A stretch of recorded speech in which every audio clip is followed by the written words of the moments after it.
پاکستان یہ جھوٹے بے بنیاد الزامات سنتے رہے۔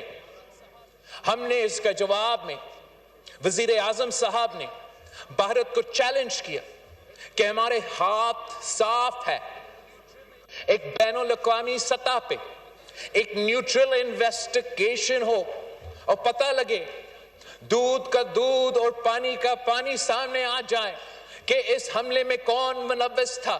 اس لیے پاکستان کو پتا ہے، اسلام آباد کو پتا ہے کہ ہم اس بزدلانہ حملے میں ملوث نہیں تھا۔